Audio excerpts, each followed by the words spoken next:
Let's talk about something millions of us do every single day, thinking it's a sign of discipline, a sign of hustle. We cut our sleep short.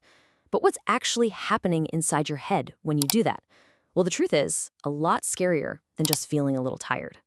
So if you're one of those countless people who consistently gets just 6 hours of sleep at night, and you're thinking, yeah, I've adapted, I'm totally fine, your brain is quietly starting to perform. Like someone who is legally drunk. No, I'm not kidding. Not a little groggy, not just a bit slow, drunk. Your reaction time collapses, your judgment fails, and you know the scariest part? You don't even realize it's happening.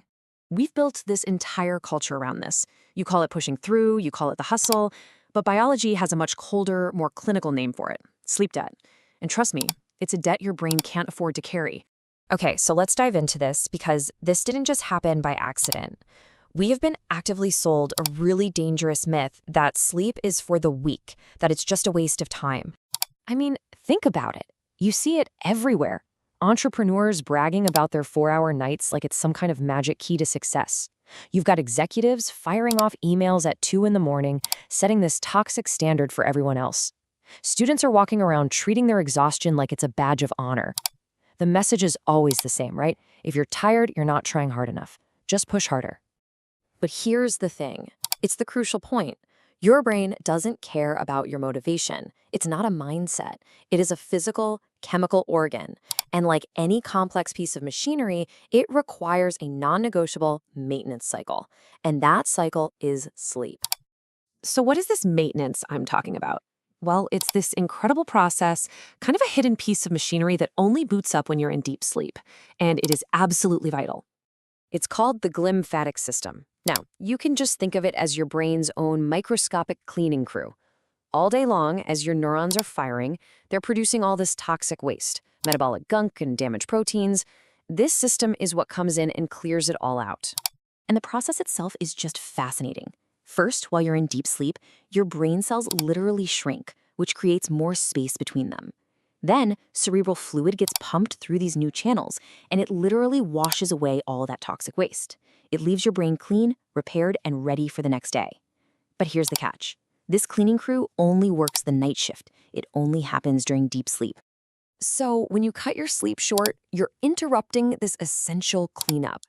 And that's why sleep debt isn't just a feeling. It's a physical buildup of uncollected neurological garbage inside your head.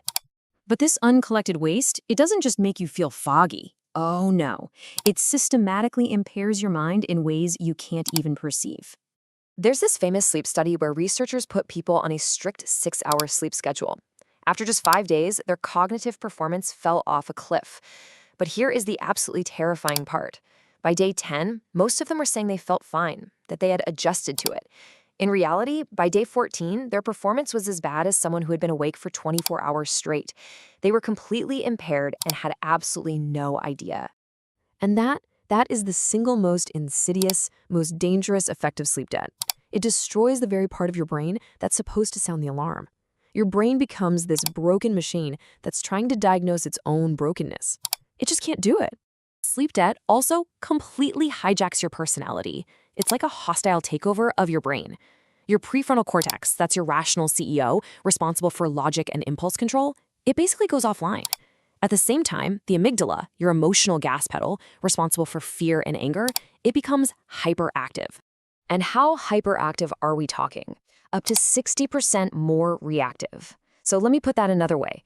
Your logical, rational brain gets quieter, while your anxious, emotional brain starts screaming.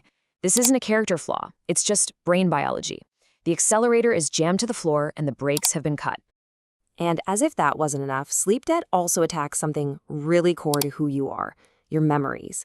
It actively prevents your brain from saving the very experiences that make up your life. So here's how it's supposed to work. Every experience you have during the day, it's first stored in this short-term buffer called the hippocampus. Now, to make that memory last, it has to be transferred to long-term storage in the cortex. And that transfer process, it's basically the save button for your brain, and it only happens during deep sleep. So when you skip that deep sleep, the transfer just doesn't happen. The memories are lost. So you're not just tired the next day, you are actively, literally erasing your own life experiences. And this brings us to the final and maybe the most disturbing consequence of all this. This isn't just about one bad day or a forgotten memory.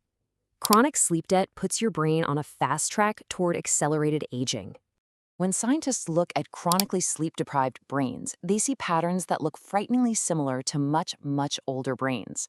They see fewer connections between neurons, higher levels of inflammation, and a much greater buildup of those same toxic proteins we talked about, some of which are the exact ones linked to neurodegenerative diseases. It is a slow, gradual erosion of your mind. And that's really the key takeaway here. The damage isn't loud, it's not sudden, it's a quiet breakdown happening night after night. So the scariest part isn't how you feel today after one 6-hour night. It's what your brain will look like and how it will function 10 years from now because of it. What will all of those unpaid debts have cost you by then?